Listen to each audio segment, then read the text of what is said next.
let's just start out with writing down all of the different kinds. I'm going to simplify this because these are not really pros cons for them.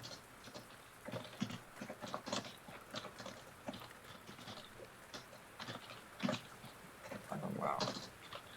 And I mean, you also have to consider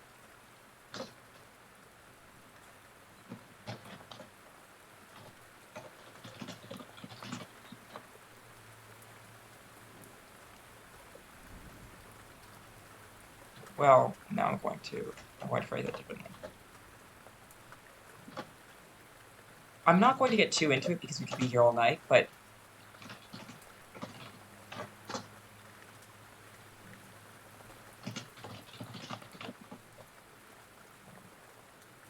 really POV is not complete without a discussion of time constraints. First person plural. Thank you, Max. I also like the framing on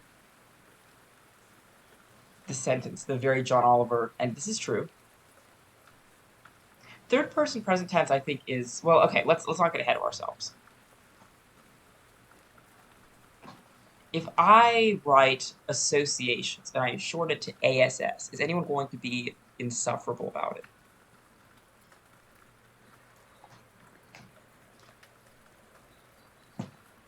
Okay, let's do it.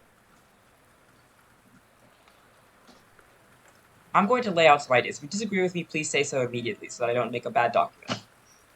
YA. Let's just be honest. First person, everyone who says I hate first person is thinking about YA. Every single person who says that is thinking about YA. If you're not, again, tell me immediately. But I think it's so strongly associated with YA. Why did I abbreviate it? Like, this is ridiculous. Let's at least make this... yes, 13.5.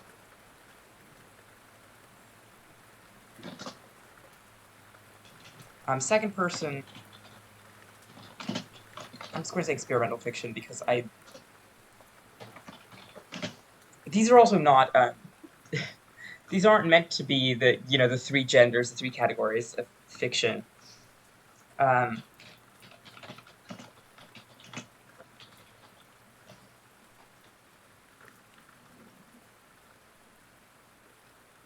going to put epistolary here because it's true. I'm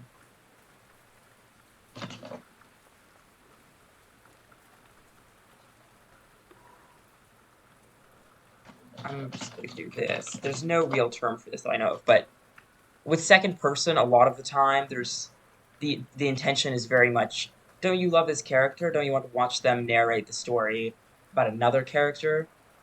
I can think of at least 2 books that do this. So, oh god. Sorry, I just checked the chat. It's already...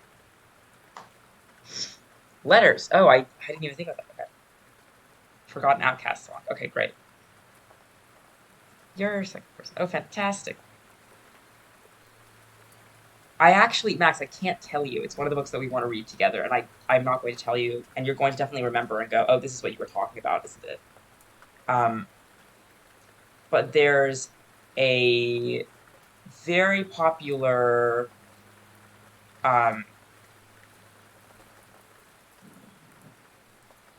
great. It's not literary. No, I would say it's general fiction. Won an award. It has a sequel that's come out, I believe, last year, and I read the whole thing, praying. It's not about lesbians. It's not about lesbians. Oh, sorry, excuse me. I was trying to move my chair. I just made that sound. I have a chair that's... Well, I didn't say it wasn't gay. Okay. Is this 20 questions about books that I've recommended, or is this POV time with Eavesdot? Okay, gang, let's all rodeo it back. Okay. Point being, I've read at least 2 books at this point that do this. Chat is chaos. It's in chaos. I've lost control of the stream. Um, I don't know if there is a better term for this. So if you can think of one, we can do that. But also, I think it's worth noting that second person is very hard to do because it keeps melting into first person. I think the example everyone in the chat is already thinking of for second person is technically also in first person. Like the whole time it was in first person, in a way. Um,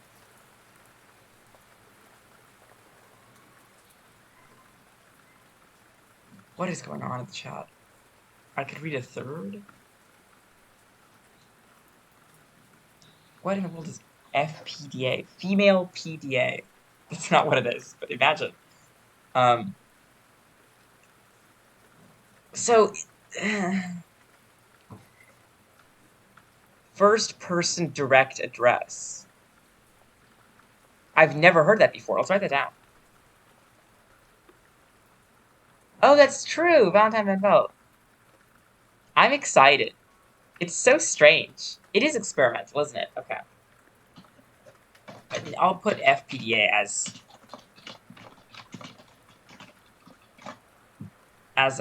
another association because I think it works. It's very strongly linked, but I'll write it as another. Third person, I feel like past tense third person, I think classics. And not just classics, obviously, but something kind of drawing on that feeling. You know, this has already happened, this air of literary distance, even. And then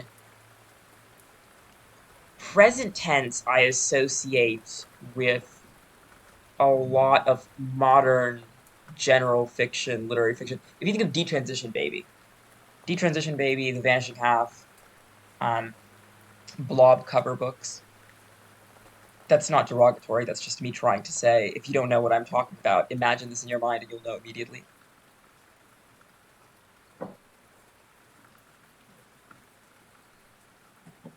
And I do think, I mean, first person is interesting because my first association very much is YA, but I think it's because in YA it stands out, and I'll talk about why it stands out in a moment.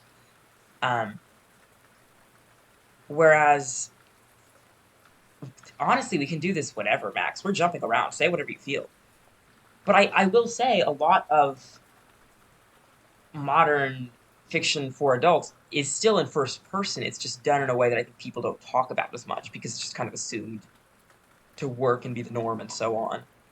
So I'll throw that in. I'll throw that in.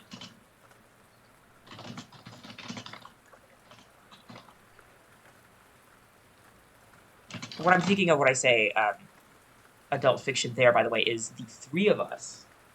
Such a good book. It may actually be coming out next week. Good lord. Oh, that was a good book. Let me link that in the chat right now. By Ora Agbaje Williams. This is a good book, and it is a book you might not be hearing about because I haven't heard anyone say anything. And this is the second time in 2 years that I've read a book that blew my head off that nobody said anything about. So we're not going to make that happen this time. We're all going to read it and we're all going to discuss it ourselves. I'm happy to hold a stream just to talk about this book. It's so good. It's so good. It's so good. And you can enter a giveaway to win a free Kindle copy. So you should. I was very surprised by this book, and I promise this is still about a point of view because I got an arc and I started reading it, and of course it starts out with quote unquote the wife's perspective. And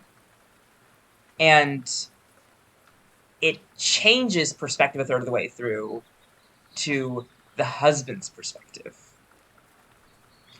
which really surprised me. I don't really know why. I mean, I think it's just because it doesn't say that in the blurb. Does it?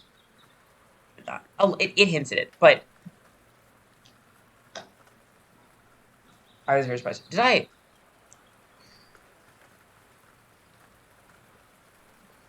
Okay, I'm just trying to make sure I didn't write function somewhere and leave it. I was very surprised by that. I thought it was very. It makes perfect sense. but it kind of made me jump up a little bit. And then, of course, we get Temmie, the best friend's perspective last, and they all speak in first person. And they all seem to be kind of giving you their side of the story, AITA style. And that was so much fun. My God, it was amazing. And it was interesting because I think that the three of us is very easy to compare to the Transition Baby. I don't know why I'm saying that. I think it's because there's three people and there's relationships. Well, of course, that that actually makes perfect sense. I don't know why I'm confused why I'm saying that. There's three people, there's a central committed long-term relationship, and there's someone who's getting in the way. That's not even remotely strange, the comparison. But Detransition Baby notably is told from two third-person perspectives, Reese and Ames. I don't think Katrina gets perspective.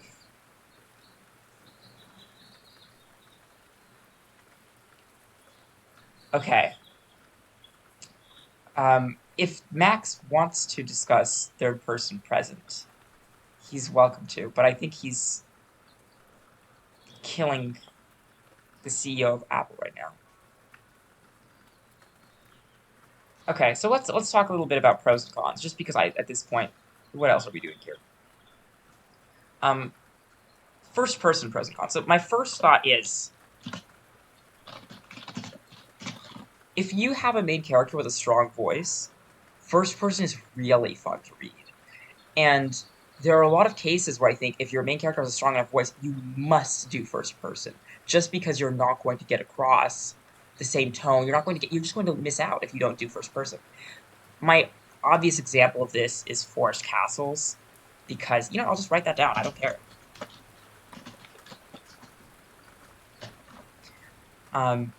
Because if you don't, in Forest Castles, if you've read Forest Castles, the first chapter is up and about.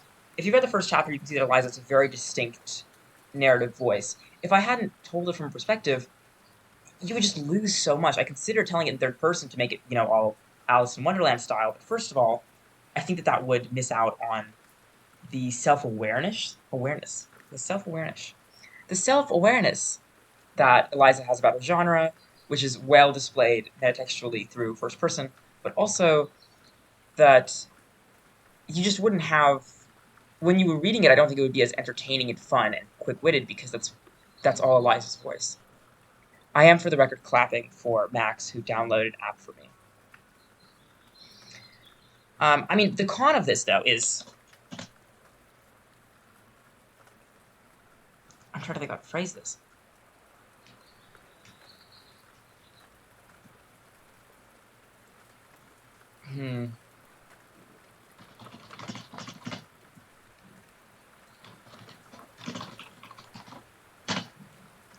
I can't think of a specific example for this, so you're just going to know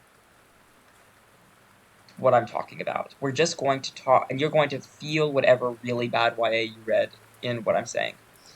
I think a lot of, if anyone's read YA bind for presumed straight women, cis women, I should also note, can you imagine the hundreds of books written for presumed straight trans women? Oh my god, Max, you are allowed and encouraged to share. Well, tell me what it was so I can write it down. As an example.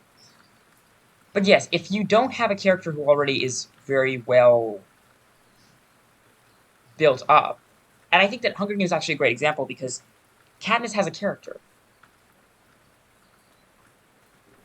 What's the name of lesbian boxer novella? Oh, is it called Long Live? Is it just called Long Live?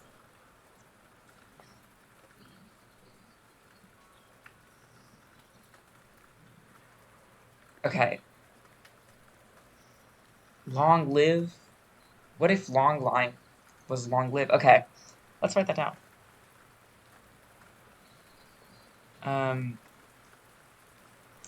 Let's see. I'm going to make a note before I forget. Cringe. Distance.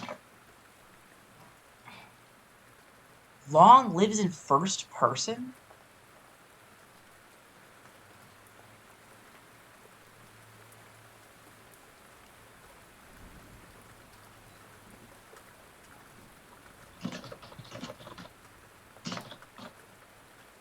I'm not going to. Okay. Cringe. Distance. It looks like a song title. Yes. Alright. I was going to say, when are we getting long licks? Another piece of erotica.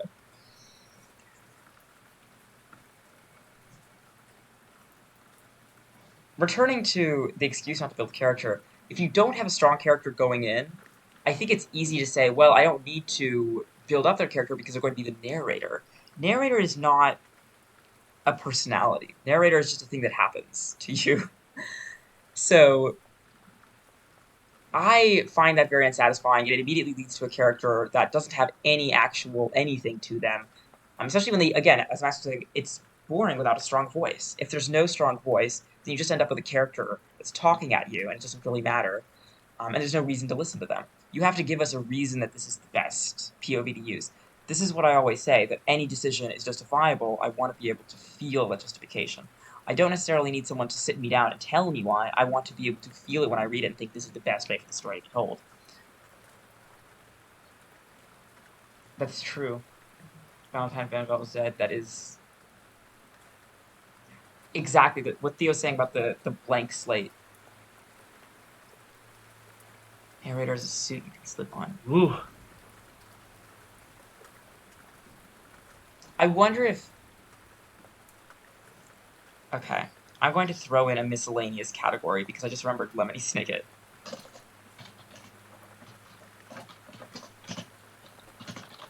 Okay, we're done. Which goes like in and out of all the different ones, I would argue. Okay, cringe, parentheses distance. I was reading some erotica recently, and I've realized that I have a lot of trouble reading erotica in first person. It's not to say it can't be done, or that I don't like it. I like a lot of it. But for some reason, third-person erotica feels easier to read. Now, that reason is misogyny. I thought maybe I shouldn't say something insane, but then I thought, well, everyone's here at my stream. Why are they here if I'm not going to be insane? The literary distance the third person affords, especially because it is associated with literary fiction, with classics, often makes things feel, quote-unquote, more objective. And it gives this kind of authorial weight. I'll write that down right now. I'll write all those things down. Pro is really a strong term for this.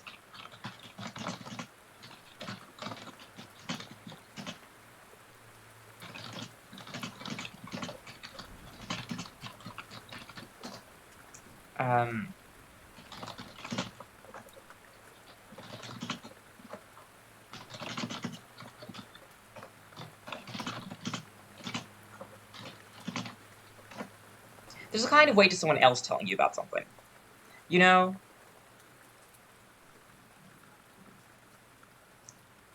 Thank you, Theo. In third person, there's a sense that, you know, in first person, if someone tells you something, it's like, okay, well, of course you think this is important. It happened to you. Third person this is so important someone else is telling me about it. That doesn't mean it's always true, but that association is enough that it can make a large enough difference to tip the balance into feeling one way or another.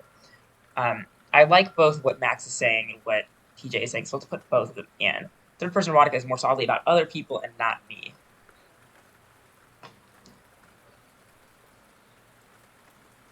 So I'm gonna put that in a pro here, where it's intimate connection with I'm gonna say with the narrator. First person, you are right there with them. You are getting their thoughts, their feelings, everything. You can get their thoughts and feelings in third person, but something about first person is about as close as you could get before you're in second person. And I think first person is a much easier default to use than second person for obvious reasons. It's just more common. And I'll write that as a pro.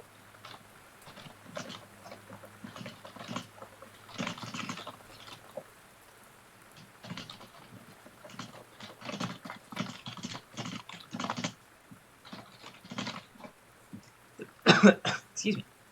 Second person, while it's so delightful to encounter because it's so different, it also that also means that you need to have a good reason to use it. You can't just be throwing out second person because you just felt like you needed some intimacy.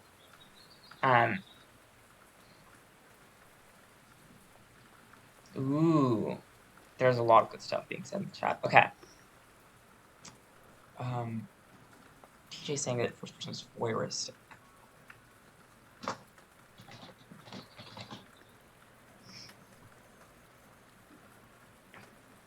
I like that I'm just saying ass, ass, ass, because that is, yep, that's how I think about writing all the time. Let's see, and then what Theo said about, and first of all, the authorial weight point, I often feel like more critical of what time is being spent on reading third person versus first. Because with the first person, if we're talking about weird bullshit, I often am like, yeah, I'm just hanging out with the narrator character. I'm happy to accept that we're talking about it because they thought it was important. It's an aspect of the characterization, so if they're a charismatic narrator, I'm happy to go along with it. But if it's third person, it doesn't fly.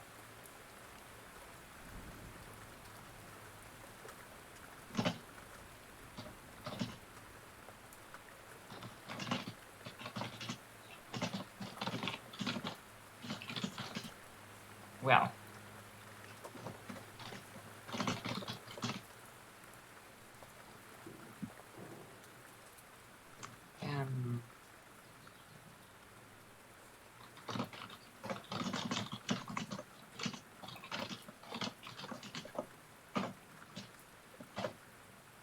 This is also a good point because I do that in Forest Castles as well. But there's a lot of tangential information because Eliza often just thinks something and it's time to have her opinions out. Whereas, I mean, first of all, I will say, even in first person, I've cut out a lot of tangents from the draft. That's been one of the main things I've been doing. However, it's also true that in third person, there's just, you can't really go on a tangent and go, yeah, this is part of the voice. With that said, I'm absolutely certain I've done that somewhere in K-Rainier, but you just have to be so much more careful with it. Because you have to make sure that the reader does not feel like this is just an excuse for the author to drop a hot take. I think that's the real concern with third person also, is that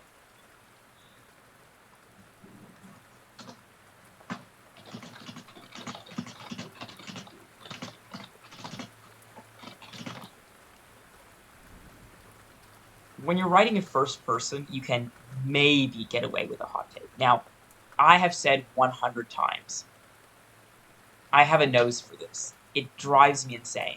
I can tell when in YA, a character, turns, not even YA, in anything, right? I don't want to focus on YA because I think it's silly, but if you've ever read a YA novel where, like, a third of the way in, our first-person narrator turns to the camera and says, time passes so quickly. Maybe we do need to be more aware of what we have while we have it. I just think to myself, did you feel proud of yourself? There's something about platitudes that are put in this very casual first-person voice, where it's like, if you're not going to put this in a new or interesting way, if you're not going to use your prose to make it stand out, please don't make me read something that I could read on, a sign at Michael's for an old suburban white woman's house.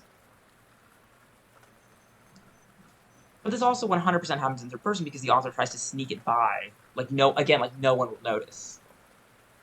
Right? I'm trying to think of an example. I wish I had more books next to me that I could do this with, but I'm sitting next to a copy of Hamlet because of course I am. Let's see.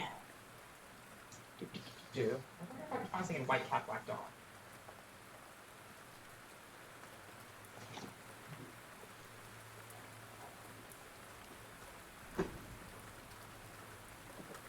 Oh, alright. I moved my books the wrong way and it's now at the bottom of the stack.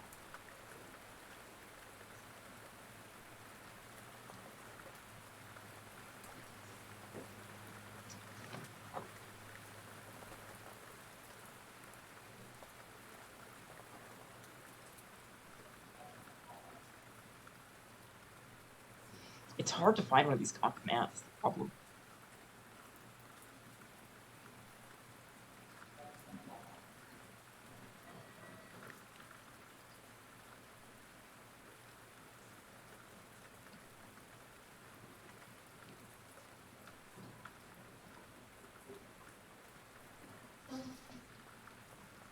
If you could find a good example of something that's clearly a hot take in fiction.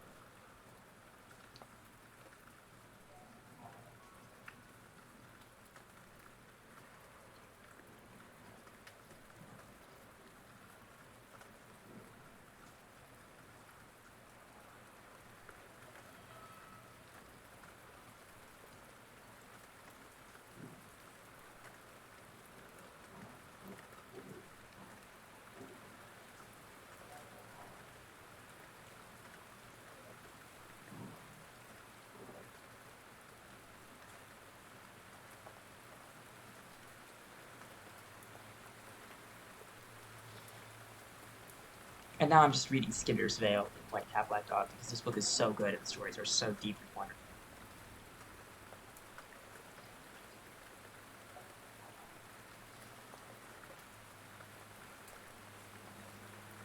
I think an easy way to find it if I wasn't, just flipping through a book that is really good.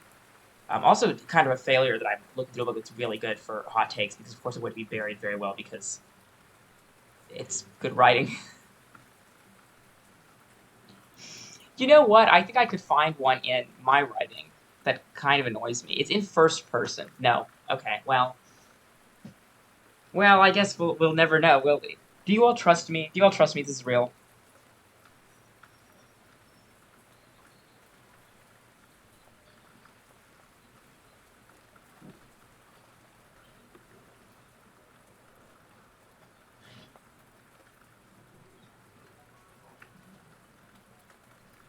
Okay. Thank you.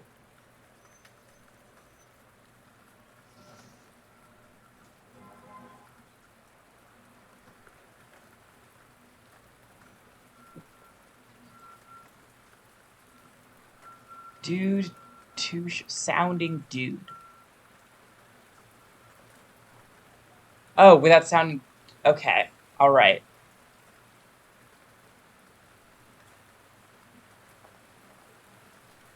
My incredible expertise. It's not even. I'm not thinking about YA even. I'm thinking about third person. If you've ever read, especially like literary fiction, if you've ever read literary fiction, exactly right, Theo. Thank you. How do I put this without sounding dude when I have a Californian accent? Um, it's so sad that I've read more bad. I've read more good books than you too.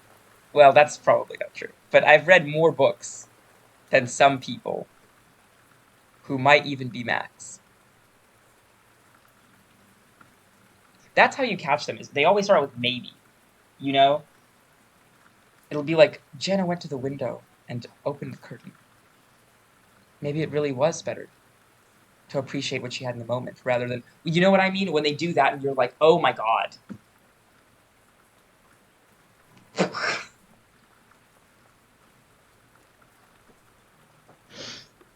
Max is just hating on books that I like, hating on them cruelly. Vote The Alchemist in whatever childhood favorite series poll is going around right now. Oh, you meant the other one by Paul Coelho. Oops, I was like, I didn't even do that. The Alchemist children's book that I like doesn't even do that. So what are you talking about? Okay, you know what, everybody? This is not relevant to the conversation. Book recommendation drama going down in the chat. Okay, let's return to our first person pros and cons. So I think that the association with YA is such that people are concerned that if they're used first person, that it won't be utilized correctly. I hate saying it's intuitive because that's if someone comes to me and says, what kind of perspective should I use? And I say, it's intuitive. Well, if it was so intuitive, they would know, wouldn't they? So I don't want to just say, oh, it's intuitive. But I think that if you ask yourself, what does this lend the piece? Review voice, stop moralizing. Okay. I don't know. Here's something else that I was going to put in here. Let me see. There's pros.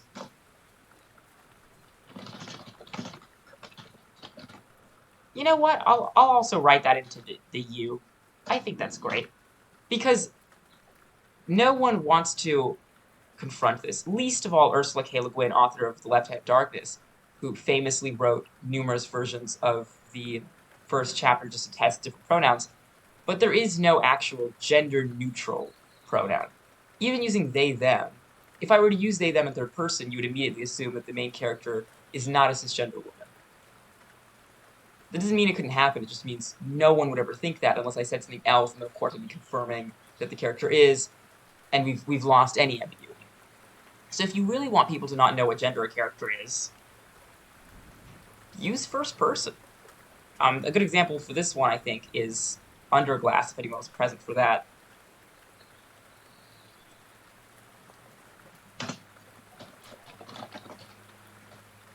I want it to be believable that the narrator in Underglass could be anything, right? I can't even say they're assigned gender at birth because they're so clueless around, non-binary people, around trans men, around trans women.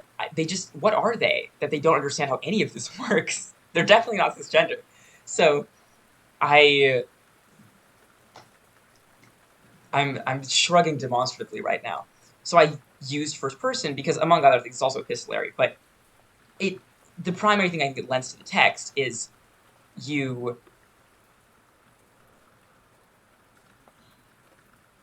I just thought of another one.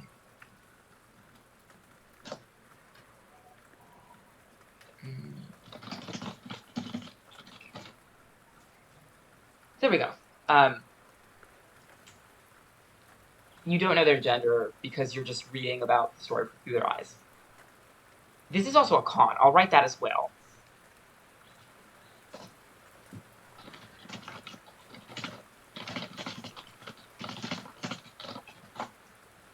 I had someone read The Traveler Wife and gender the narrator with he, him pronouns. Now, on the one hand, based.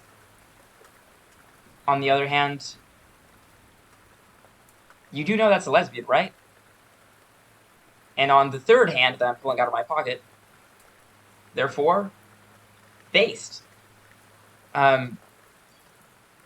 Exactly. I mean, it's not something that I ever imagined anyone would think. I thought it was really clear that Traveler Wife was about lesbians. And I now am sitting here like, well, did I ever say they were lesbians? But did I have to? I mean, come on.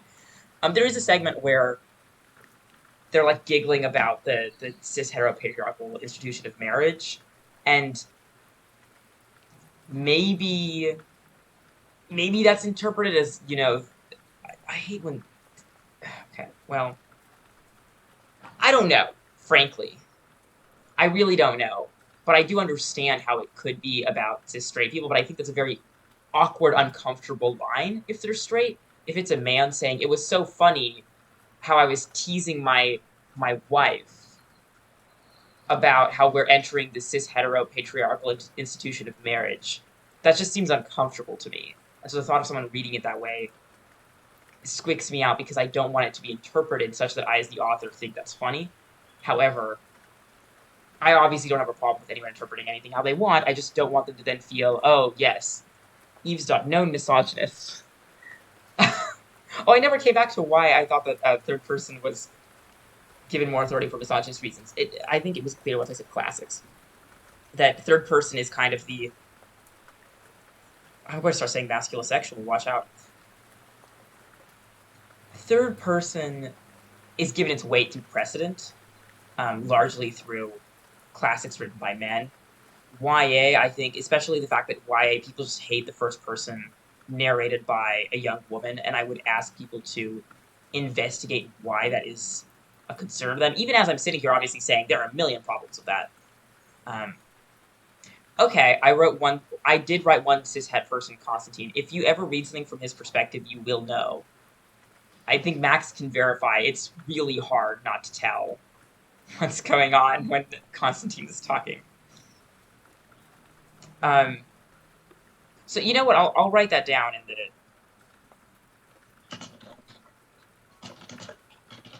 But another place I did this.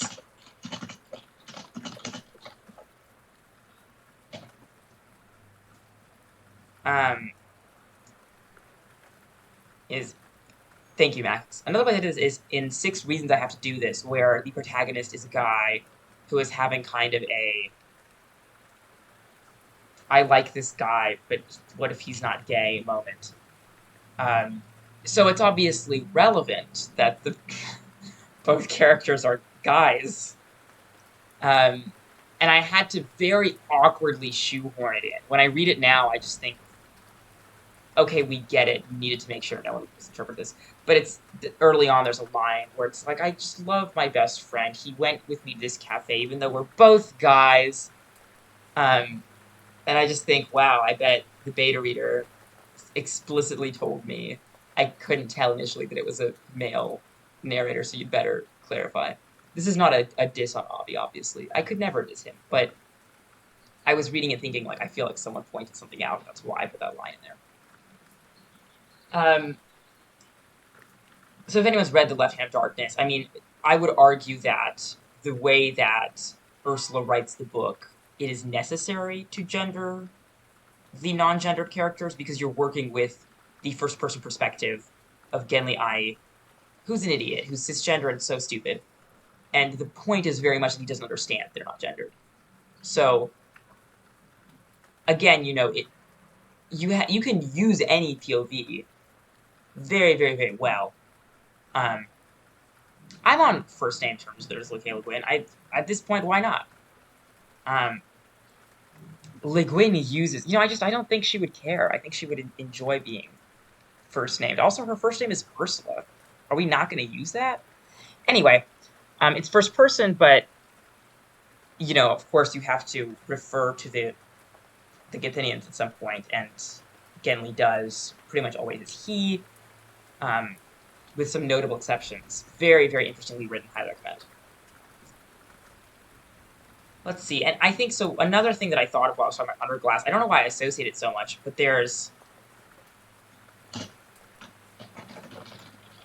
I don't think I talked about the story publicly, but it floats around my head because I had a dream about it years ago. So not recently. A lot of children being raised on a planet that's clearly not Earth by one #cringefail transgender man. And I just remember that one of the conceits is going to be they have like a limited cache of knowledge, right? And so our protagonist, who's, like 13-ish, is constantly comparing things to you. This is just like Bella in Twilight. And like they're being raised kind of with a hands-off approach to gender. So there's probably some aside that's like, I had to ask him why everyone is a boy or a girl or whatever. Or like why, there's just so many things that are so gendered in literature, especially in Twilight. I just thought it'd be funny. I've never written this, but there's a whole, plot twist, of course, and it comes out what they're all doing there. But with first person, if you don't know something, and it's just because your narrator doesn't know it, you don't really have the same concern that the author's withholding information from you. Now, obviously, you can do this in any POV, again. But I think particularly in first person, there aren't really any questions asked about it. You just assume that this is normal. It also makes me think of a story in White Cat, Black Dog, The White Road, if anyone has read The White Road, where our protagonists just have no idea what happened to Bremen. Like, you don't know, and there's no way to know. And we don't question that we don't know, because we're following these characters, and we kind of get this exchange of information. We don't know what happened there, but we know what happened to them while they were traveling, for example. There's a trade-off of information. We can only follow so many perspectives. I am happy to hear that Max has acquired much. Let's all take an ad break for 5 minutes so that I can drink. I brought a Starbucks drink. That's, I think, why I'm late. And you're thinking, oh, you went for a drive and you're 5 minutes late. No, I went for what is a cumulatively 30-minute walk, and I left at 9:25, and I don't understand what happened. But that's fine. Cheers. All right, let's have an ad break, and then we'll come back and say any other thoughts that we have about POV. I think that Max had something he wanted to say about third person. He just never said it. So this is going to be a great time for that. All right, let's take a 5-minute break and come back together after these messages. Starting now.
Okay, we return. I honestly think we said most of what there's to say, but I would love to be proven wrong.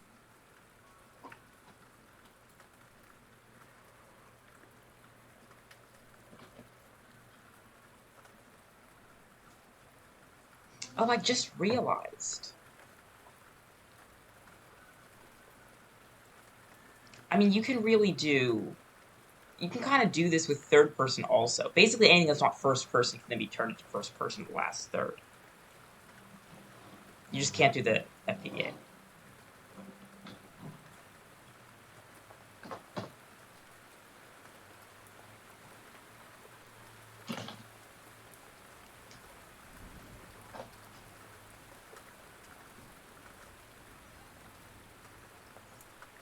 What else did I write in any of these? Have I written anything in second person? I don't think I have. No, I wrote Mobius strip, which was there to just make you uncomfortable.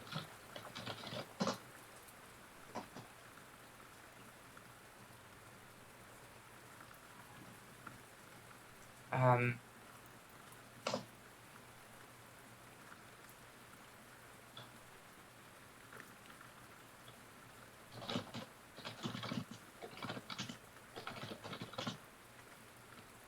just going to potential for deeper discomfort. If you want to really unnerve the reader, you can take control of. There's that, I'm going to paraphrase.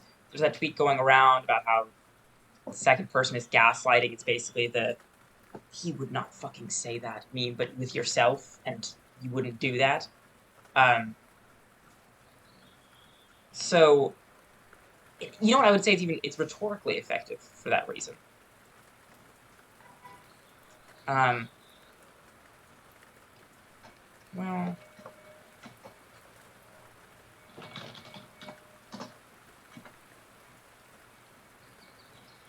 okay.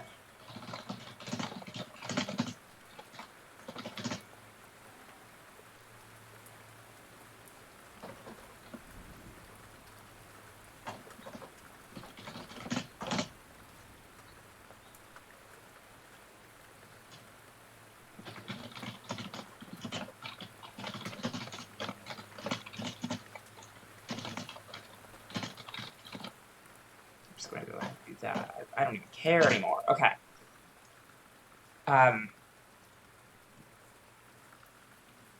Second person is very good for, if you've ever talked to a cis person and tried to explain trans people to them by saying, imagine that you woke up with a different body. That's second person. So rhetorically, it's quite effective. In theory. I don't know if that's the best way to explain gender. But, whoa! Okay. Acts as at a concept for a second-person short story style after choosing your adventure piece, except you couldn't choose certain things without the narrative admonishing you and putting you back on the right path. I'm sorry to tell you this, but Carmen Maria Machado did that in the Dream House, and she did it really well. And I'm not saying it's not worth doing anymore. I'm saying you're not going to outdo Carmen Maria Machado's Choose Your Own Adventure portion in the Dream House, unless actually I could see it working very well as a Shakespearean tragedy thing. In Before, how can you discourage your friend if you've read In the Dream House?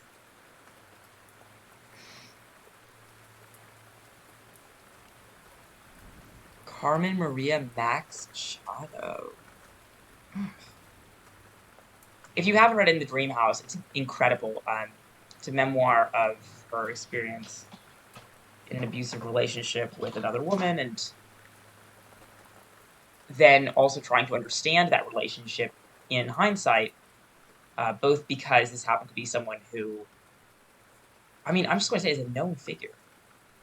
It's not hard to figure out who it is, and she's decently successful and went to the same school at the time, and so she would repeatedly write to people who knew this person and thought they were normal. And also afterwards, she just could not find anything about lesbian domestic abuse and domestic violence. So it's a memoir. It's there's a lot of history and citation in it. It's kind of building its own archive, building its own house to understand what happened. You can read it, more about it there. And what she does is, because it's so difficult for her to come to terms with all at once, she breaks it up into flash essays called Dreamhouse as, and then whatever format she's using. So there's Dreamhouse as film noir, there's Dreamhouse as, I forget what it's called, but it's a thing where you're missing the letter.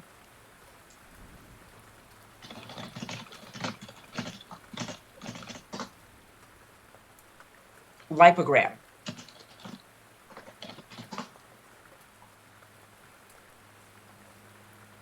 Right, it's Traumhaus as lipogram because she's not using the letter E, and it's such an uncomfortable thing to read. Dreamhouse is Deja Vu. It's so good. It's so good. And one of them is Dreamhouse's Choose Your Own Adventure, in which obviously, no matter what she does, it ends up the same. And if you try to, when you're flipping through it, there are multiple pages that say you can't get here through the choices. How did you get here? Why did you flip to this page? You're cheating. You know. It's a damn good book. I highly recommend this. Everyone should read this book. I reread it this year after reading it a few months ago, and it's just so good. It's impossible not to reread. It's so good. Anyway, enough about that. Oh, it's told in second person, because of course it would be. Where can I put that here? I'm just going to write down her abode. I'm trying so hard. And the way second person is utilized in the Dream House, again, we could have an entire stream about this book. We can't do that right now. But in short, first of all, it does that discomfort thing. It makes you feel like you're there, and it's horrifying, and you're, struggling through this right now. It also, again, empathy.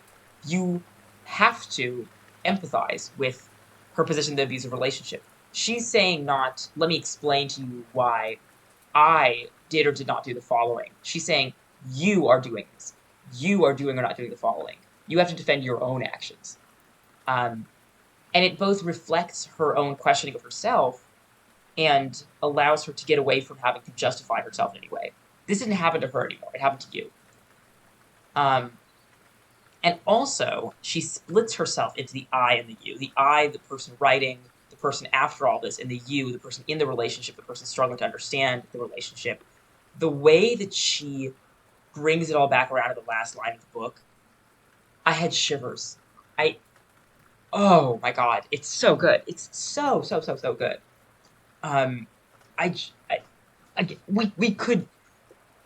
We could be here all day, but we aren't going to be. So that's another book I recommend for second person understanding the utilization of second person. I do want to bring us back to what Theo said, right around when I was destroying Max in the marketplace of fiction ideas.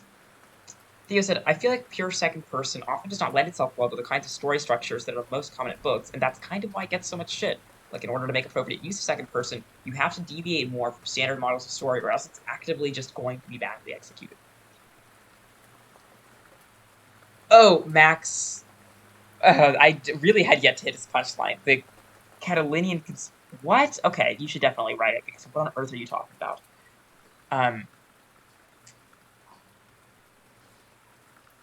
Anyway... Theo is right, I guess, is where we're going with all this. That's true, and I think oftentimes second person feels like it's almost about second person. Tadpole Prophecy, my beloved.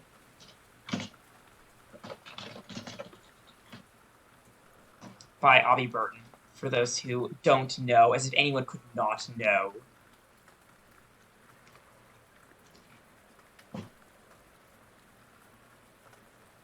I vaguely know who Katolis is. Okay.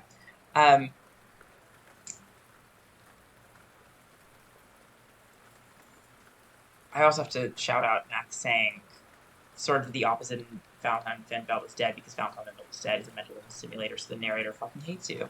That's true. That's very true. It's a hard book to read.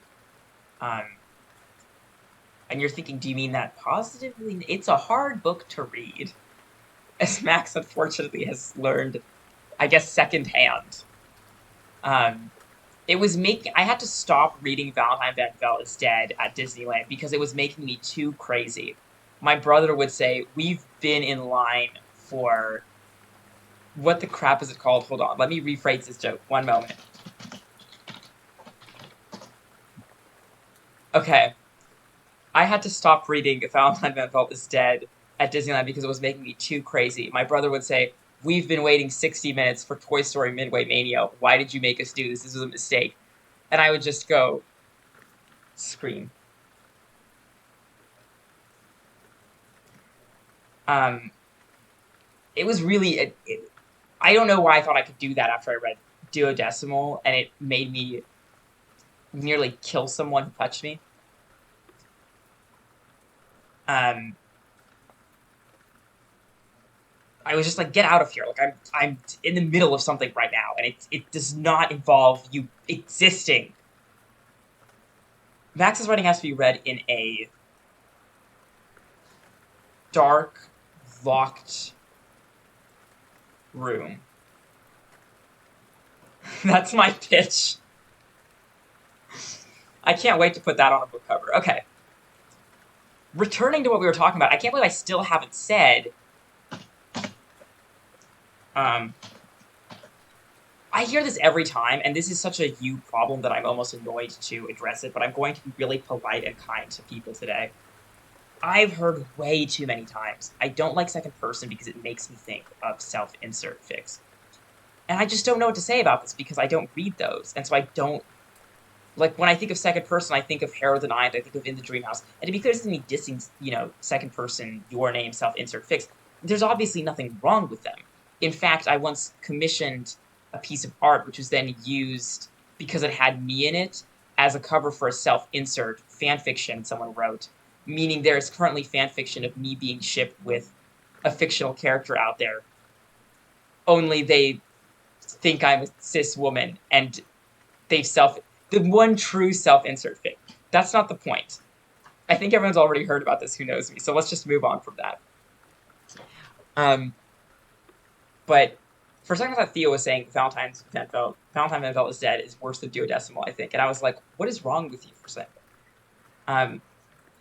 I'll drop the link someday. I'll have to go dig it up again. It might take 100 years. I really don't know how I would find it. But it was a really long time ago. Anyway,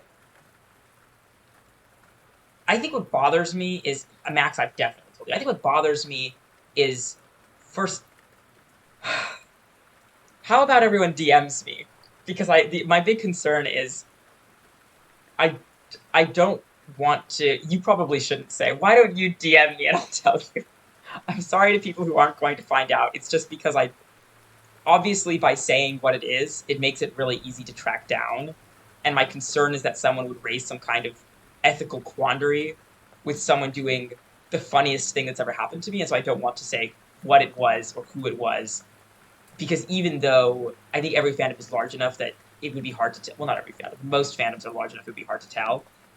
I just don't want to risk that someone would dig it up and then go, ha ha ha, I'm here from Eavesdot's stream, you suck. Anyway, with your name things, I think what bothers me is that it does two things. The first thing is it assumes that everyone's reading it, and we're just not. That's not true. The other thing it does is assume there's something wrong with it, and I just don't understand. I have so little respect for. I feel so mean saying this because someone saying, personally, I associate it this way, so it's hard for me to read. It's completely fine as a personal feeling. I think any personal feeling is probably fine. The concern I have is when it's brought into the public discourse as this POV is better or worse. I don't like the feeling of someone basically saying, I spent so much time reading this thing and I still don't respect it. Where it's just like, why are you reading it then?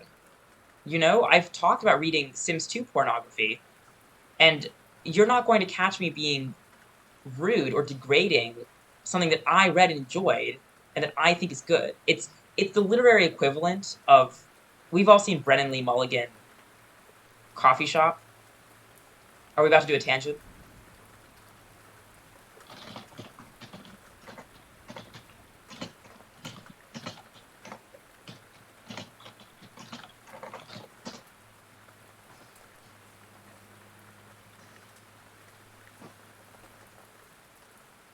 Okay, I'm going to go ahead and show us. Oh my god, why is this so hard to... Okay, I'm gonna cover the entire top of the capture for a minute just to make sure that it doesn't show anything funny.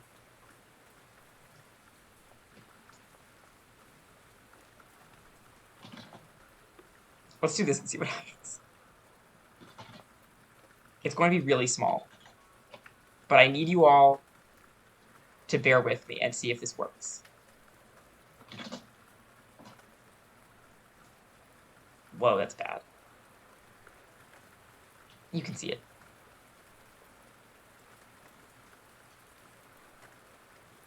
Can we hear this at all? I don't think we can. Oh, here we go. Here we go. Okay.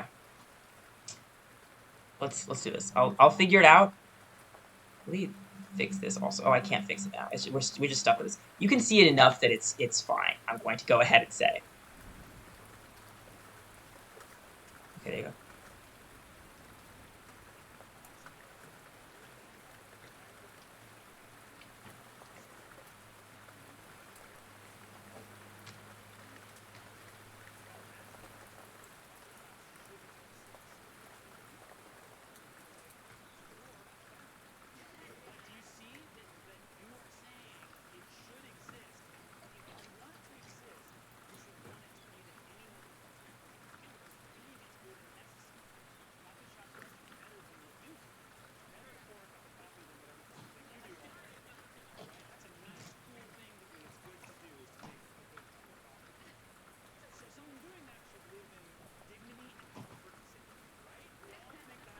Oh god. Okay. If no one can hear this, I'll link it in the chat. Everyone should watch this. It's so good. I've watched it probably 4 times because I work in a bookstore. TLDR, he's telling a story about how he was talking to a guy who was like, if you're working in a coffee shop, that's not a real job, you shouldn't work there. And he's like, so do you think that coffee shops shouldn't exist? And he's like, well, no. He's like, well, but do you like coffee? He's like, yes. And he's like, well, okay. So if you want there to be coffee, if you want there to be coffee shops, then it should be a place where you can work and have dignity and comfort and safety in your lifestyle. Because otherwise you're just saying the thing should exist, but it should suck and be bad to do it for me. Which is insane, which is just insane. So that's kind of how I feel about this in a literary perspective. Obviously, we're not talking about, well, we are also talking about money, but that's not the point. When we're talking about, the literary discourse or whatever, and people say, oh no, I read this thing. I want it to exist because I want to read it. But then for some unknown reason, they refuse to respect the people who make the thing that they like. It boggles my mind. I don't know. It's this lack of empathy and lack of respect that I don't understand at all. And I'm the last person who thinks that, oh, authors should be respected. Oh, wahaha. I don't care. But like, in the sense of, if you like reading a thing, stop projecting shame onto yourself, and stop using the shame you project on yourself to insult other people who are doing something nice for you, because you can't be confident in what you like. Like, that's a you problem. Anyway, didn't know that this is where we were going with the stream, but here we are. Point being, I think, first of all, saying that the only domain in which second person happens is your name is just, like, wrong and kind of silly. And it's also ignorant of the crossover, the sizable crossover between the your name stuff and in the dream house. In the dream house is self-insert. That's the point of the second person in it. And it's not bad to do self-insert. It's not a bad style of writing. It's just the mix of that with the literary fiction vibe, with the memoir. And so I'd like more acknowledgement these things aren't necessarily discrete categories that never touch, that never intersect or interact. The same people are often reading and writing both. And even if they weren't, they're going to be affected by each other because that's just how culture works and how literature works and how reading and writing works. And particularly, I think,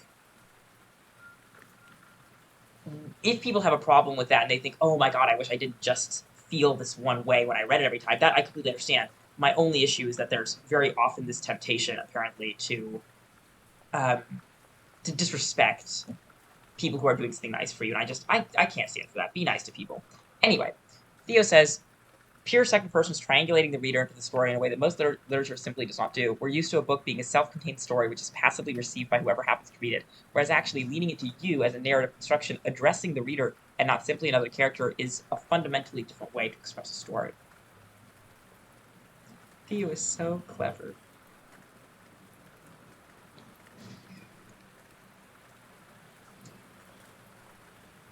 I love that Max says, I wrote second-person POV of my Mark Antony character, parentheses, long story. It's not a long story to me. I already know the whole story. This is like if my sister said to me in a month, I gave birth, parentheses, long story. Like, no, I was there for everything. It's not really that long of a story. It just sounds like something we all knew was going on, and now it happened.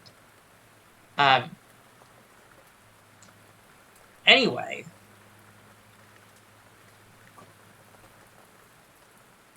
I'm just reading the chat now because it's so good and everyone is so smart.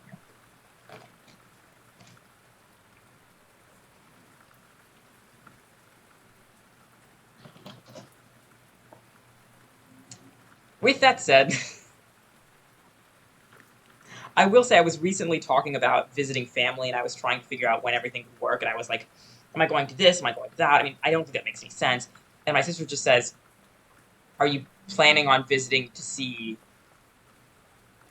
your potential nibbling? And I was like, I took time out of my day. I was at work, and I went to imageflip.com, and I created a meme. And I sent her a meme that just said, I'm gonna keep it real with you, Chief. I forgot. I don't know, I guess I just thought that she would be pregnant forever. It's been long enough already. I hope people watching this on YouTube to learn how to use POV are enjoying my family drama. All right. I love that Max is talking about seeing this. This is a great example. Max saying, "Yes, I roll my eyes when I see UX, the guy from War and Peace, NSFW, and the tags, but I don't think it's a." And the fact that he felt the need to clarify that, like, this is just an experience we all. Yeah, of course, like everybody else, I see all the self-insert War and Peace stuff. Anyway, that's not what I say. I usually see anime self-insert stuff. I think. Well, that's not true. It's hard to categorize. It's that and like RPF with Harry Stylinson and BTS people. I was going to say BTS characters, and I just felt insane for a second. They're just innocent men. They're human men. Anyway, great point. Writing is literally for fun. Everyone calm down. That's also true. I think that there's a perception that writing, I think because books exist in a very stratified and very, there are highbrow books. There's an assumption that everyone wants to do that, which is just so insulting. If somebody can enjoy playing the ukulele and singing in their room, and I'm not saying that this perception doesn't apply to those people as well, then I don't understand why I can't enjoy writing something in my room for fun.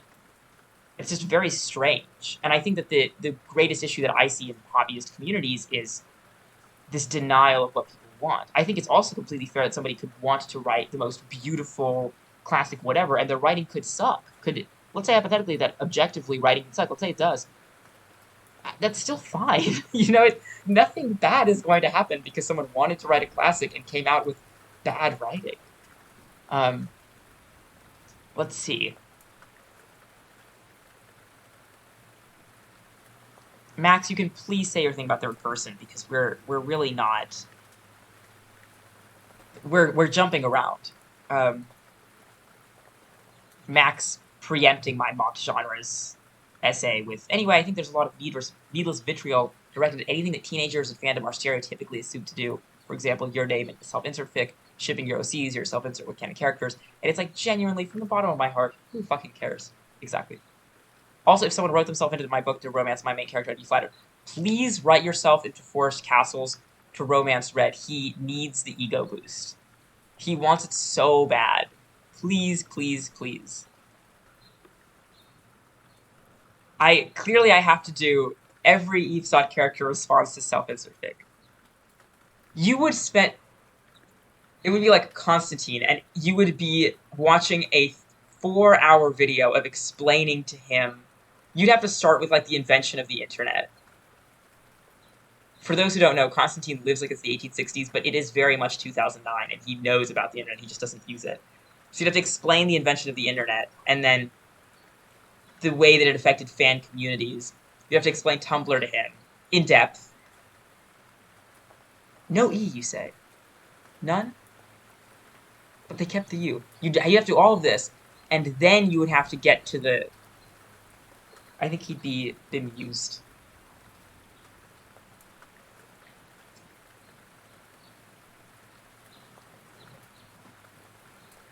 I love what Max had to say. Did everyone in chat know about my neopronouns using fantasy Mark Antony XB? You do now. We do now.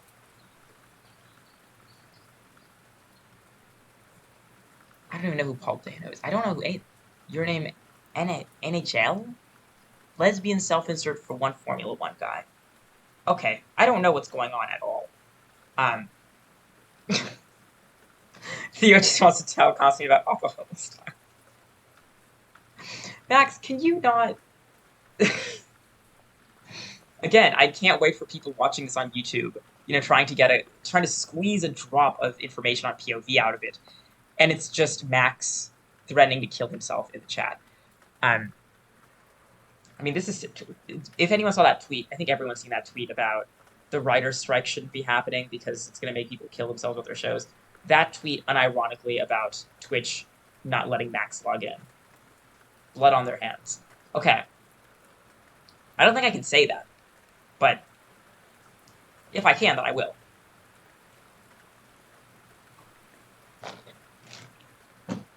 What else am I missing in first or second or third person? Let's see.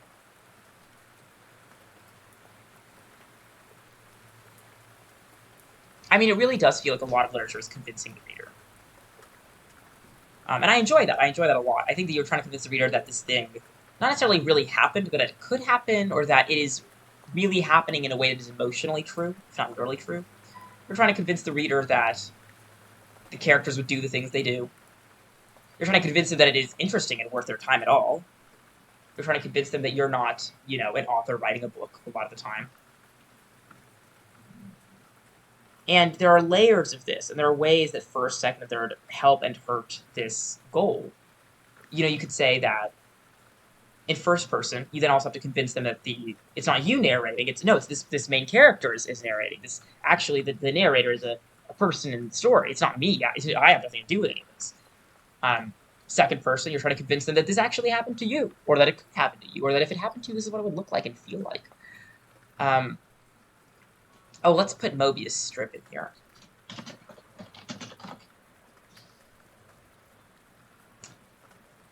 In third person, I think I hate to say you're giving up, but it is just so, and it's not easy, but third person is this kind of appeal to authority, in my opinion.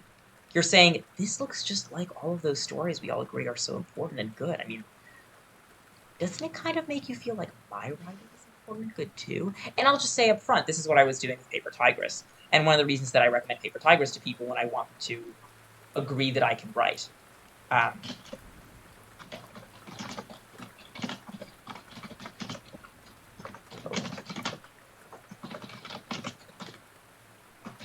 I'll say the three of us here as well.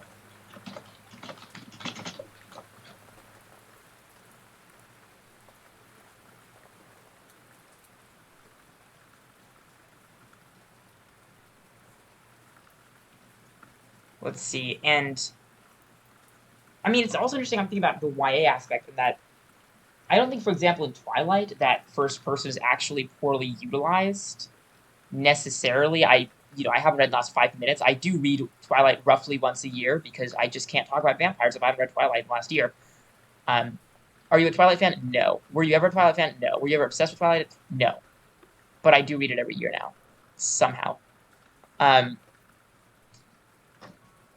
and I think that perhaps one of the reasons that we associate first person with YA is because everything Twilight did.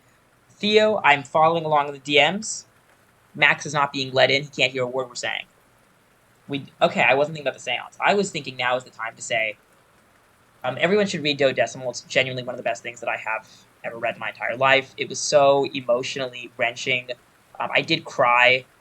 There are points where you are just forced to feel such intense discomfort, not even sadness, right? Sadness is easy, whatever. And you know the scene I'm talking about if you've read it, where it's just the absolute worst thing to happen to anyone ever. And this is in a world where there's like books about war, but you are fully convinced, and again, the practice of convincing the reader, that this is the worst thing that could ever happen to anyone ever, and you are suffering through it by having to read it. And it's so bad. I mean, when I talk about it to people who have read it, I'm not just saying it this way because of spoilers. I can't say what happened because it just makes me so uncomfortable to even confront, and it makes me so upset and a kind of secondhand humiliation that is not, oh, cringe, la la la, but that is really empathetic and pained. You feel for the character and you feel the social isolation and rejection as if it were your own, and you wish that you could help them, you cannot. And that is kind of the torment of reading the story. Do you think that we can... Here's what I'm going to do. Everyone's going to have to help me out with this. I am going to paste the link in the chat, but we all just need to talk about other things so he doesn't notice that I put it there. Do we think we can do that?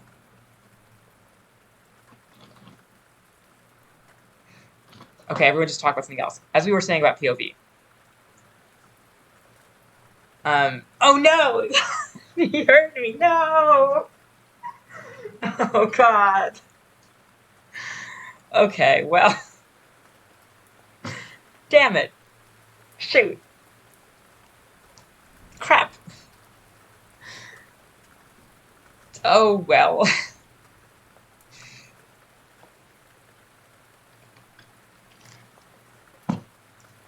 Lovely perspective for having.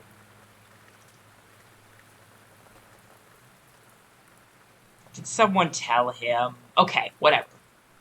Anyway, Paper Tigers is appealing to this kind of, detransition baby, something that you respect. You'll respect this too, won't you? And for a lot of reasons, not just because I'm trying to make people blandly trying to make people respect my writing or whatever, but because I wanted it to feel like Detransition Baby. Because I liked Detransition Baby, and I wanted to write something similar. So, I think every action obviously has a million intentions and a million outcomes. And that's one of the reasons with POV, I think that the most frustrating thing is reading a story where the POV is just not working. And you're reading and you're thinking, I know what you're trying to do. You're clearly trying to, for example, have like this subtle, limited information. Just do first person, man. Just lean into it.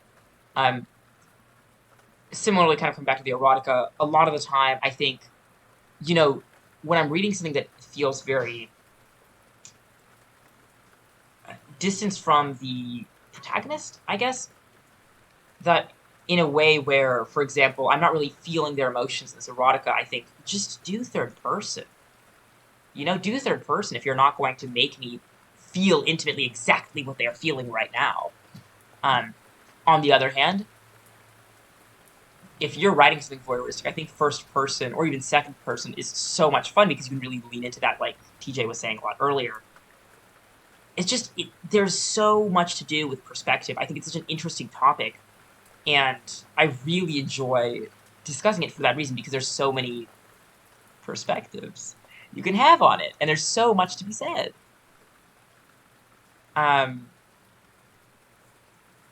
Let's see. I just wonder if I'm missing anything we should say about these things.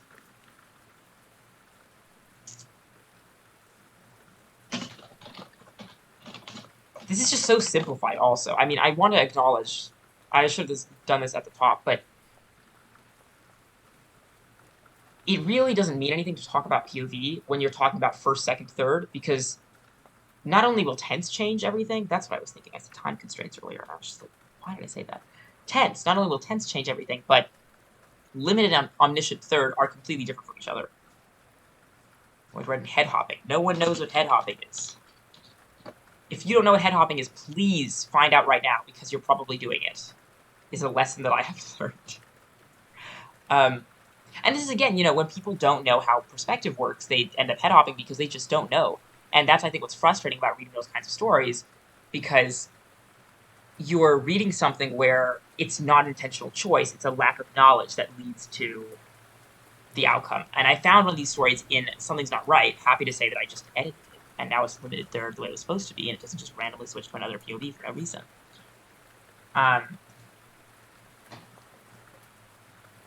So there's also that concern. And I think especially when you have somebody who is writing third person because subconsciously they're trying to appeal to that kind of like, respect me, but then they end up using it wrong, that can also be uncomfortable to read because they don't fully understand why they're using what they're using, so it's hard to quote-unquote respect them in a way that, is not, of course you respect every writer, but where it doesn't convince you, because you're not convinced this is such an intelligent, amazing piece above everything else, because the author isn't even aware of what they're doing. That's the scary thing about writing, is that you don't know what you don't know. And what you don't know drives the entire book.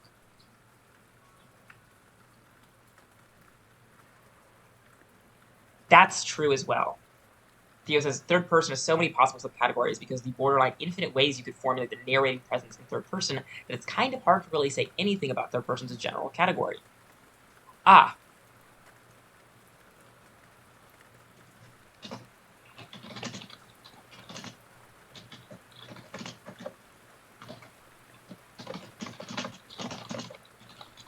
was trying to think about what I've done in third person. I came up with Tell Me About the Non-Believer, which I occasionally think of because it doesn't have first person, it is roughly YA. So why doesn't it have first person? Which is a question that I think I have to ask, because when you're deviating from a norm, it's generally useful to ask yourself, why am I doing this? What does it accomplish for me, and how can I fully take advantage? So in this case, our protagonist Dana sucks. He's a YouTuber, and he's like a skeptic atheist guy who's going to expose this witch who lives in the woods and isn't hurting anyone or whatever. And because of that, I find myself writing in third person, I think because two things. The first thing is, Dana just sucks, and I don't want to give him any foothold in the narrative. I don't even want him to have the ability to put his opinions in the narration. I mean, ew, he sucks. And so I think that he's only really a character that I want to write in third person because I need to have... I need the reader to know, not because I'm holding their hand, but because I'm kind of walking with them, I suppose, that this guy sucks.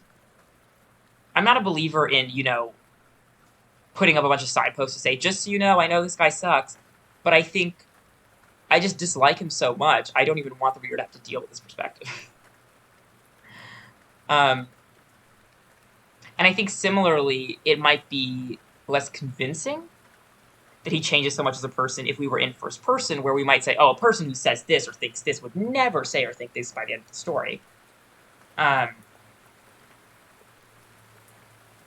of course, it is YA, and maybe I'm trying to have this kind of highbrow, this isn't like all those other YA enemies to lovers witchy stories, because it is something that's very tropey, and I don't mind the tropes and point at the tropes, but perhaps I am also subconsciously trying to distance myself from some YA and trying to kind of remove the tropes that I can. I don't know. Theo continues to say, I feel like the sort of tone of a third-person piece can modify the narration so extensively in ways that I don't really see in first or second. I agree with that as well. The biggest division that I imagine in first person is the teenager versus the adult. And if anyone's ever read #Teen Voice written by an adult, I'll say right now, the most bizarre thing in the world is I know Randy Rebai famous, successful, beloved YA author, Randy Rebai, semi-personally, and I've spoken to the man, and he has a relatively casual speaking style, but then you read his prose as a, YA teenager, and it's just bonkers. I read it and I'm like, this is not how this man talks, because it's a pretty convincing teen voice. It's very strange to go from talking to a grown adult man and going, yes, this is Rebai's voice, we're hanging out, to here I am reading teen book by teen guy, but I know that Rebai wrote it, but it's hard to even believe. And then you see his own speech style come out in certain ways. It's very exciting. If anyone's like, well, should I read something from him? Yes. You should read After the Shock Drops. Good Lord. This book, again, books that nobody talks about for reasons which just baffle me. Don't even try to explain why people don't talk about this. You're not going to succeed. You're just going to make me angry. I've been told to go read Max's thing because he's dying. I read some of it. Okay. Thoughts about third-person present tense. Max says, I think it's frequently used in fanfiction, because most fanfiction I've read is never in first person. Maybe this is based on the circles I'm in, but something about first-person fanfic is a turnoff. And so it has this sort of association, at least in my head, with fanfiction and with modern internet user energies. That is really interesting. I'll note that as well.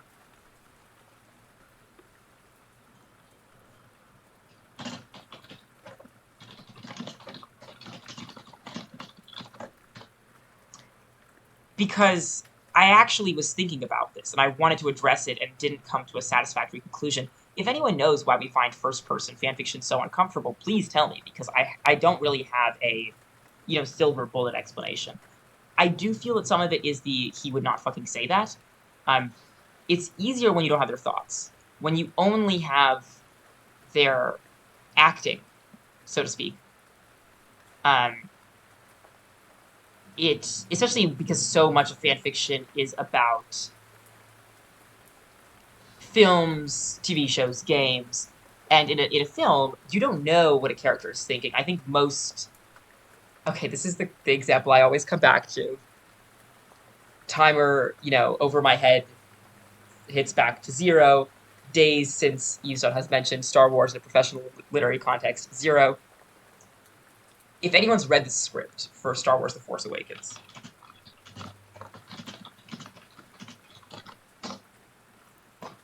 I kind of hate to do this because I know that Theo hasn't seen this film.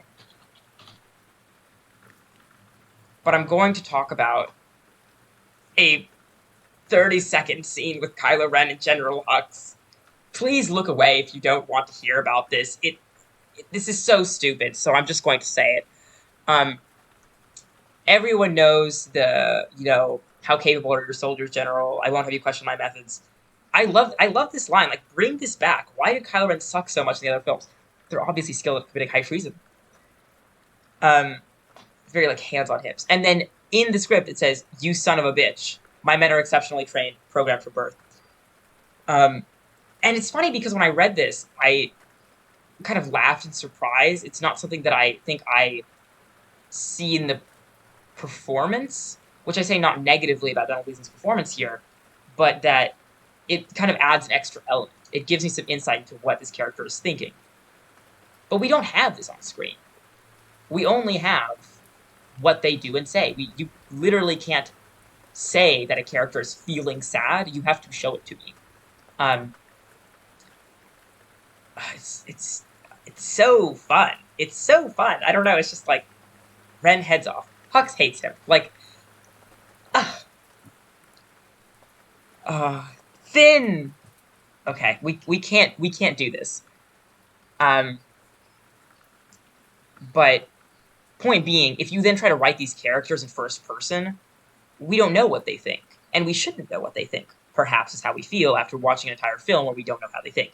And so you have to do a lot more legwork convincing some of this how the character thinks. I also want to say Theo's point. Maybe it's more common in fanfiction because of the authorial weight point. It's already mocked, so taking the extra risk of also being first person makes it feel too unrespectable.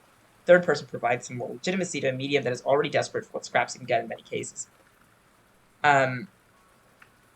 Yes. In short, yes. And I think it's one of the reasons that I couldn't find a silver bullet answer, because I think it's probably dozens of reasons. Um, and I will say that I was curious after I read The Locked Tomb to see how I felt about first-person fanfiction for reasons which will be obvious to anyone who has read the full Locked Tomb series. Um, and I still don't really like it. I still don't really like fanfiction personally. And I was just sitting there thinking, why? And I think that part of it is the reason that I already don't read a lot of Locked Tomb fanfiction, which is that the prose is so difficult to imitate. And it's the natural instinct when writing fanfiction about a book that you imitate the prose of the book. And it is very, very, very difficult to do that convincingly with a book that is that complex. And frankly, just for the record, I don't think I did it. In before, do you think yours is so good? No, I don't. Good Lord, no, I don't. So I think third person, I'm already not reading a lot of it because I'll hit a third person fic, get a paragraph deep, and just go, I don't know why you thought this would convince me, and leave. And then a first person fic, okay, now there's just no chance. You're not just convincing me you can write like the book, you're convincing me you can write like the character's internal monologue. And we're all interpreting their internal monologue differently. So, I don't know. And this is also, again, just to be abundantly clear, I'm talking about a personal preference and possibly a personal failing. It doesn't mean that first-person fanfiction is bad or you shouldn't do it. On the contrary, do it extra hard, and maybe I'll like it. TJ succeeded. I haven't read TJ's fanfiction. It's under Badger Jaw on AO3 if anyone's interested. I also like that Theo, there's no reason that Theo should feel allegiant to anybody in this room, really, but Theo says, TJ succeeded, but no one else ever has. Seconds after I said, I know that I already said that I didn't. But come on, man. Okay. Max says, I also think it is so cool, flows really nicely. Obviously, third-person past tense is classic, but I think third-person present is interesting because it allows for the urgency of first-person present. You are right there. You are seeing things happen live. You're also held at an arm's length distance from the character by the POV itself. This is another thing. That first person, I think, is associated with present tense, and third person is associated mostly with past. There's a lot more present tense now, but I think a lot more of it is, I think it's just more commonly associated with past tense. And let's see. There's also the fact that in Detransition Baby, again, I'm going to try to explain this in a way that's not spoilery. There's a certain scene where Reese types out a lengthy message to get her feelings out. And the way that scene goes, I gasped out loud. And I just don't think I would have done that in past tense. I think it had to be like, I'm right here and I'm watching her do this and this all makes sense. And oh my god, why did you do that? Why did you do that? You know what I mean? You can't get that feeling from past tense. Most of the time, not always. Max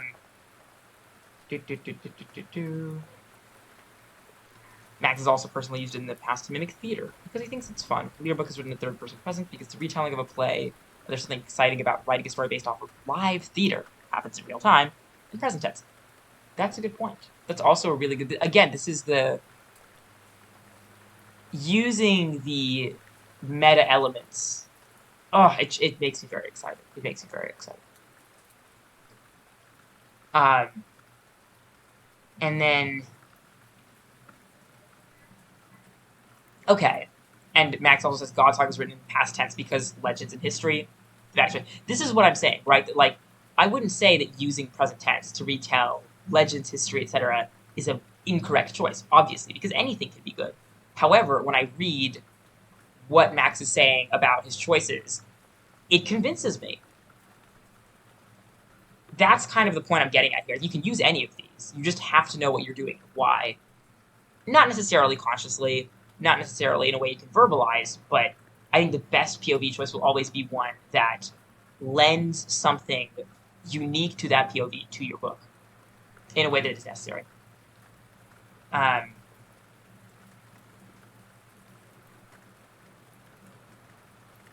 Okay, Max also shouts out the high school creative writing teacher who was like, well, I really recommend you write past tense when you try to write in present. And then in the comments on his piece, she was like, see, the tenses here are confusing. This is why I suggested past tense. When in fact, the problem was she could not read. Um, so in case anyone's wondering what Max was telling me all this time, like 5 or 6 messages in my DMs because he's being locked out of Twitch.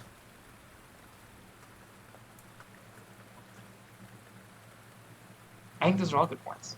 This is what I'm saying is I just want to talk about this with other people because I, first of all, don't think that I have the right opinions on everything all the time. Second of all, I think in a case like this, if you're trying to talk about something where there's reason to use any number of different options, you're just not going to get a, oh, what's the word?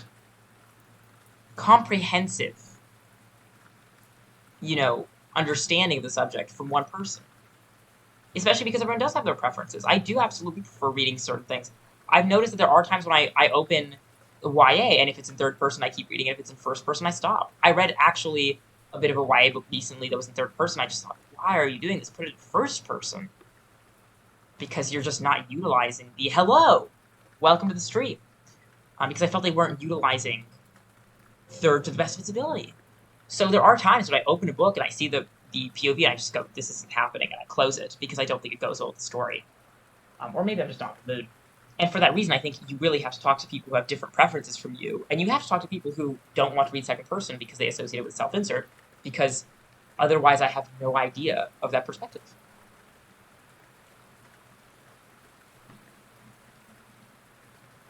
Okay, is there anything that we think we've missed? Just as we're wrapping up here. I'm so sorry to Elo Salo that we're so close to the end, but if you have something to say about first, second, and third person. TJ lifting an axe.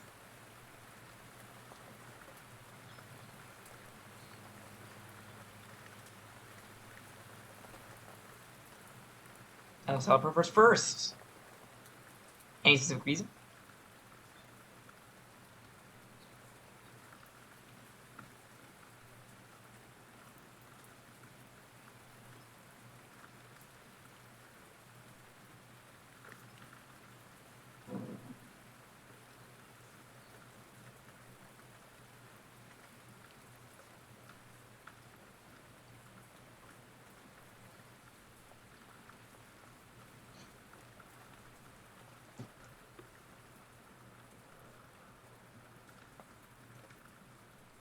Let's see.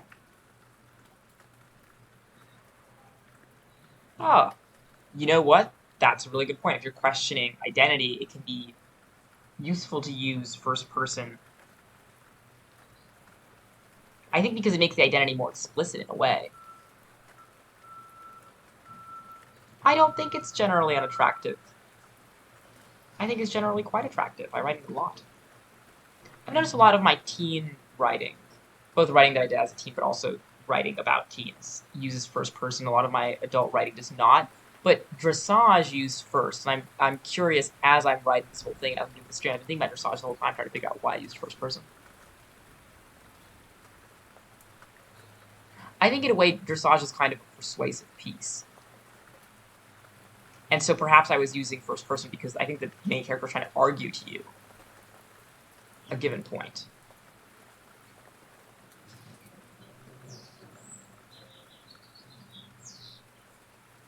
Let's jot that down.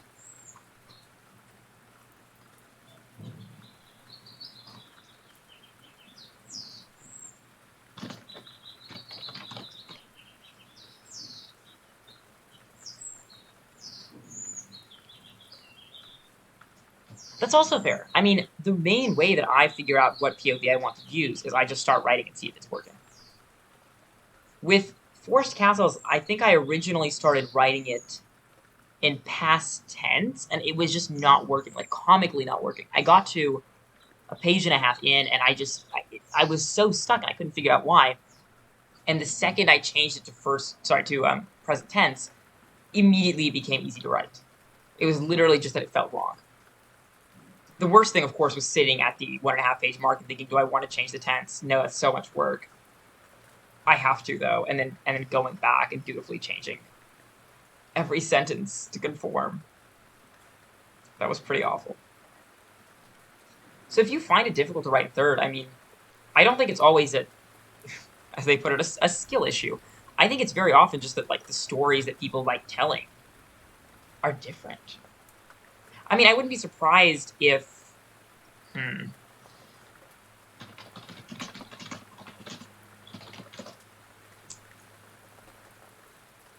I'm just wondering.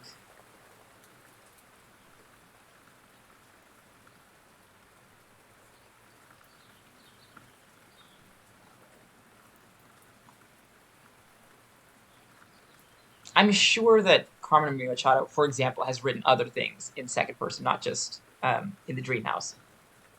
But there are probably a lot of people who have never written second person and never want to and are never going to and never even want to read it, and that's also fine. Oh, there you are. Maybe that's why too. It's also about what you read, right? I mean, if you read a lot of something, you tend to subconsciously imitate it because you're writing the thing you're reading.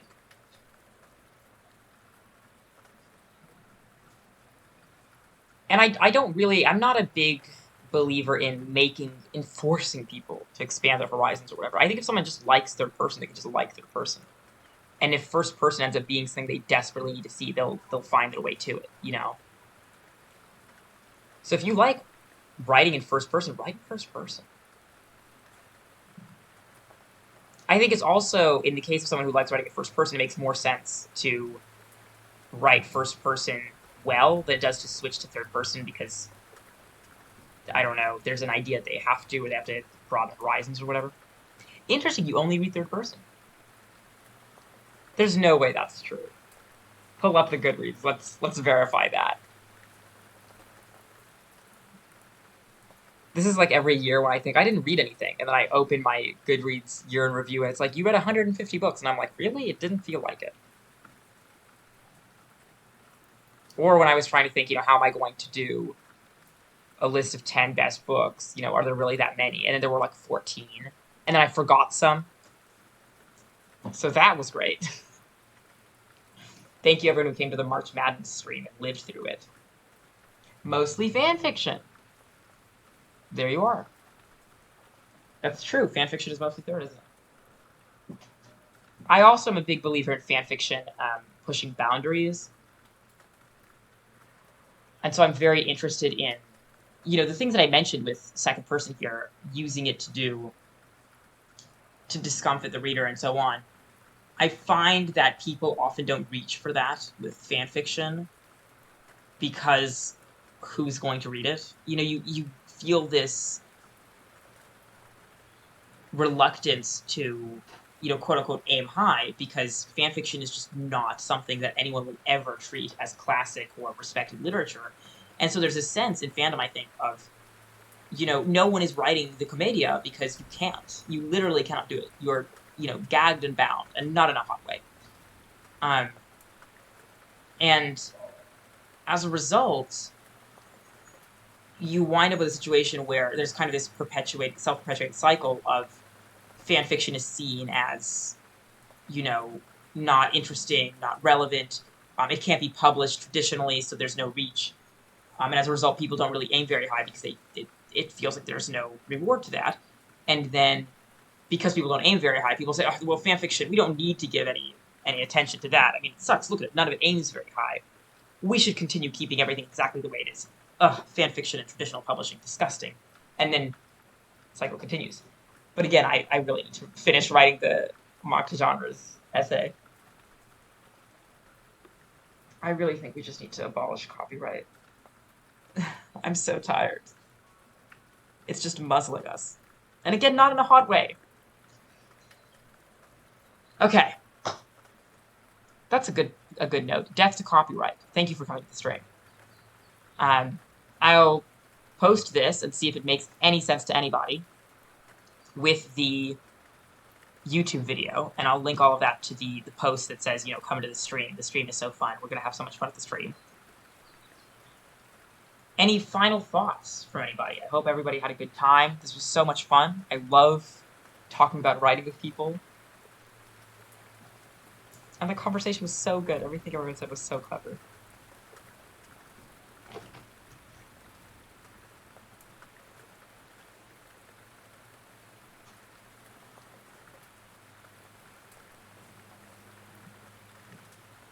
I like that TJ's final words are smiley face. Okay. Getting a message from the other side from Max. I have my DMs open. He can say things in there. Okay.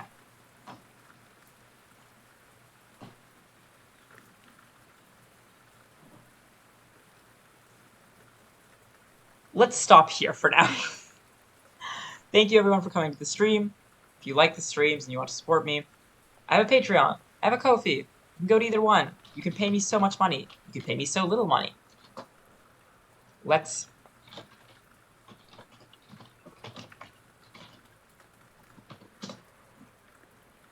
You can come by the Tumblr. You can send an ask if you have any questions. You can DM me anytime. There's the Eves Cord. You should join the Eves Cord. You can hang out in the Eves Cord. We all like to hang out in the Eves Cord. And I think that's really everything. Just say hi anytime. If you ever have a question or anything you'd like, just peep me. And I'll see you next time.